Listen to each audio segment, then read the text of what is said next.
Assalamualaikum warahmatullahi wabarakatuh. Halo teman-teman, perkenalkan nama saya Lisna Fitria Putri. Saya adalah salah satu pendidik PKBM Al-Fatan yang mengampu mata pelajaran sosiologi. Pada video konten kali ini, saya akan membahas tentang ilmu sosiologi. Ilmu sosiologi merupakan materi pelajaran yang ada pada mata pelajaran sosiologi kelas 10. Sebelum membahas ke materi, kira-kira teman-teman tahu gak sih apa itu ilmu sosiologi? Jawab di kolom komentar ya. Baik teman-teman, ada 3 poin penting yang akan kita bahas pada konten kali ini, yaitu yang pertama pengertian sosiologi, yang kedua ciri-ciri sosiologi, dan yang ketiga sejarah lahirnya ilmu sosiologi. Langsung saja, poin yang pertama, pengertian sosiologi. Sosiologi berasal dari dua kata, yaitu sosius dan logos. Sosius artinya masyarakat dan logos artinya ilmu. Jadi, sosiologi secara harfiah artinya adalah ilmu yang mempelajari tentang masyarakat. Selanjutnya, pengertian sosiologi menurut para ahli. Yang pertama, menurut Max Weber. Menurut beliau, sosiologi adalah ilmu yang mempelajari tentang tindakan-tindakan sosial. Apa sih tindakan sosial itu?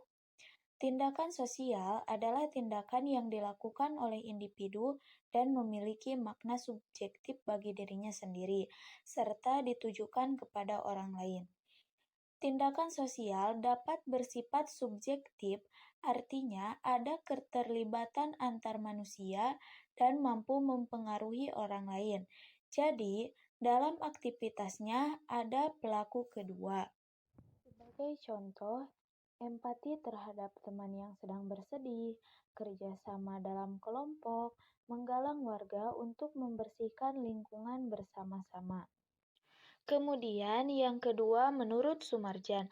Menurut beliau, sosiologi adalah ilmu yang mempelajari struktur sosial dan proses sosial, termasuk perubahan sosial.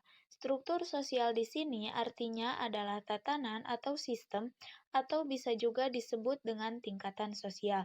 Contohnya seperti kelas sosial tinggi, kelas sosial menengah, dan kelas sosial bawah. Kemudian yang ketiga menurut Surjono Sukanto. Menurut beliau, sosiologi merupakan ilmu yang mempelajari masyarakat secara keseluruhan dan hubungan-hubungan antara orang-orang di dalam masyarakat. Dari ketiga pendapat tersebut, dapat kita simpulkan bahwa pengertian sosiologi adalah suatu ilmu yang mempelajari tentang kehidupan masyarakat dan gejala-gejala sosial, serta struktur sosial pada masyarakat itu sendiri. Selanjutnya, poin yang kedua yaitu ciri-ciri sosiologi. Ternyata, sosiologi ini merupakan suatu ilmu yang memiliki karakteristik berbeda dibandingkan ilmu sosial yang lainnya. Maka di sini terdapat 4 sifat dalam sosiologi atau 4 ciri dalam sosiologi. Ciri yang pertama yaitu bersifat empiris, artinya bahwa sosiologi ini didasarkan pada hasil observasi terhadap kenyataan dan akal sehat yang sifatnya tidak boleh spekulasi, artinya tidak boleh menduga-duga.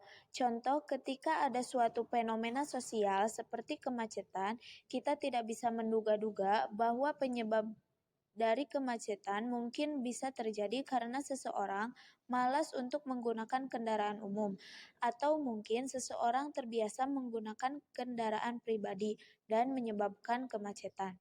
Kalimat mungkin di sini perlu digarisbawahi sebagai tanda bahwa hal tersebut bisa dikatakan spekulasi atau menduga. Hal tersebut tidak sesuai dengan sifat empiris pada sosiologi. Jadi, dalam mengkaji atau menganalisis penyebab dari munculnya suatu fenomena, misalkan tadi kemacetan, tidak boleh menduga-duga dan harus didasarkan pada sebuah penelitian yang menunjukkan sebuah hasil mengapa seseorang lebih memilih untuk menggunakan mobil pribadi ketimbang kendaraan umum, akhirnya mengakibatkan kemacetan. Kemudian yang kedua yaitu bersifat teoritis. Nah, teoritis ini ada kaitannya dengan ciri yang pertama. Kalau tadi kita sudah menyebutkan tentang penelitian sosial yang akhirnya memiliki hasil dan dalam hasil penelitian itu nantinya akan ada kesimpulan dari suatu fenomena yang kita teliti. Nah, kesimpulan tadi dapat menghasilkan suatu teori dan itulah yang disebut dengan teoritis. Kemudian, ciri yang ketiga yaitu bersifat kumulatif. Artinya adalah sosiologi dibentuk dari teori-teori yang sudah ada, kemudian dapat diperbaiki dan diperluas lagi. Teori-teori dalam sosiologi bersifat fleksibel, artinya dapat diubah sesuai dengan keadaan zamannya. Untuk kata kunci kumulatif, kalian ingat saja dengan kalimat kumulatif atau kumpulan. Artinya, sosiologi terbentuk atas dasar kumpulan teori-teori yang sudah ada. Kemudian, ciri yang keempat yaitu nonetis. Artinya, sosiologi tidak memberikan pandangan yang baik atau buruk terhadap fakta tertentu, tetapi menjelaskan faktor tersebut secara ilmiah dan mendalam. Misalkan, kita sepakat bahwa pembunuhan itu merupakan suatu tindakan yang tidak baik, tetapi dalam ilmu sosiologi, kita tidak bisa langsung menilai bahwa perilaku orang yang membunuh tadi itu adalah perilaku yang buruk, melainkan dalam ilmu sosiologi harus dikaji terlebih dahulu atau dianalisa terlebih dahulu mengapa seseorang melakukan pembunuhan, sehingga kita tahu latar belakang terjadinya pembunuhan yang dilakukan oleh seseorang terhadap orang lain. Bisa kita katakan bahwa suatu fenomena yang terjadi dalam masyarakat ini kita tidak bisa langsung menilai bahwa hal tersebut baik atau hal tersebut buruk, tetapi kita harus melihat ke dalam latar belakangnya kenapa hal itu bisa terjadi, sehingga hasilnya tidak spekulasi. Itulah 4 ciri dalam sosiologi. Selanjutnya, poin yang ketiga yaitu sejarah lahirnya ilmu sosiologi. Setiap ilmu pasti memiliki sejarah tentang awal mula terbentuk dan berkembangnya ilmu tersebut. Begitu pula dengan sosiologi. Perkembangan ilmu sosiologi ini dapat dijelaskan ke dalam 3 poin. Pertama yaitu perkembangan sosiologi hingga abad ke-19. Lahirnya sosiologi ini tidak terlepas dari revolusi industri dan revolusi Prancis di Eropa Barat.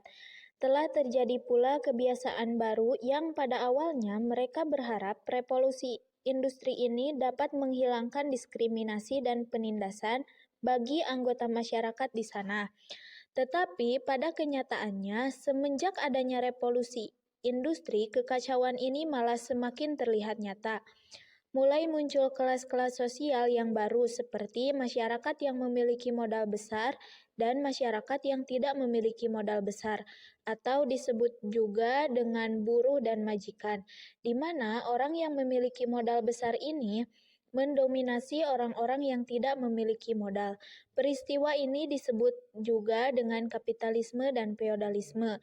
Melihat kenyataan seperti ini, muncullah salah satu tokoh dari Perancis yang bernama Auguste Comte yang mulai berpikir bagaimana cara untuk mengurangi dampak dari adanya revolusi industri di Perancis.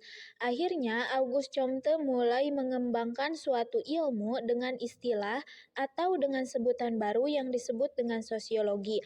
Menurutnya, sosiologi ini dapat dijadikan sebagai ilmu yang dapat mengurangi kekacauan akibat adanya dampak dari perubahan sosial yaitu revolusi industri. Jadi, pada tahun 1828 munculnya istilah sosiologi untuk pertama kalinya dalam masyarakat sehingga Auguste Comte ini dikenal juga sebagai sebutan Bapak Sosiologi. Kedua adalah perkembangan sosiologi pada abad ke-20.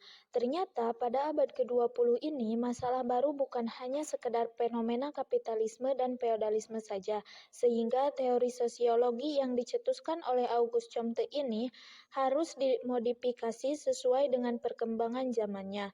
Karena pada saat itu mulai muncul fenomena baru seperti interaksi sosial, kemudian migrasi dan lain-lainnya. Sehingga melihat kondisi baru seperti itu, mulai muncullah sosiologi baru yang disebut dengan sosiologi modern. Artinya, sosiologi modern ini bukan hanya sebatas membahas tentang kapitalisme dan feodalisme, tetapi juga dapat berguna untuk fenomena-fenomena yang baru yang terjadi dalam masyarakat. Kemudian yang terakhir adalah perkembangan sosiologi di Indonesia. Perkembangan sosiologi di Indonesia ini dimulai pada tahun 1934 sampai dengan 1935, yaitu sejak dilaksanakannya kuliah ilmu sosiologi di Sekolah Tinggi Hukum Jakarta. Pada saat itu, sosiologi ini hanya menjadi mata kuliah tambahan untuk ilmu hukum, karena belum terdapat spesialisasi ilmu sosiologi. Namun, setelah Indonesia merdeka, mulai dikembangkan ilmu sosiologi pertama kalinya diberikan di Akademi Ilmu Politik Yogyakarta, yang pada saat ini menjadi Fakultas Ilmu Sosial dan Ilmu Politik Universitas Gadjah Mada. Selanjutnya, muncul berbagai buku yang membahas ilmu sosiologi dan diimbangi pemikiran yang logis. Dapat dikatakan bahwa perkembangan ilmu sosiologi pada awalnya hanya melengkapi ilmu lain, yaitu hanya dijadikan sebagai ilmu tambahan untuk jurusan ilmu politik. Akan tetapi, melihat pentingnya dan mempelajari masyarakat Indonesia, akhirnya sosiologi ini menjadi ilmu pengetahuan yang berdiri sendiri, dan mulailah pemerintah mewajibkan pelajaran sosiologi ini dimulai dari SMP hingga dengan SMA, bahkan hingga ke perguruan tinggi. Nah, itulah sejarah perkembangan lahirnya sosiologi hingga bisa sampai ke Indonesia. Semoga dengan pembahasan materi kali ini, teman-teman bisa lebih memahami pembelajaran sosiologi dan lebih mengenal tentang mata pelajaran sosiologi. Mungkin cukup sekian pembahasan pada video konten kali ini. Terima kasih atas perhatiannya. Jika ada yang ingin ditanyakan, silahkan tulis pertanyaan kalian pada kolom komentar ya. Sampai jumpa lagi pada video konten berikutnya. Dadah, wassalamualaikum warahmatullahi wabarakatuh.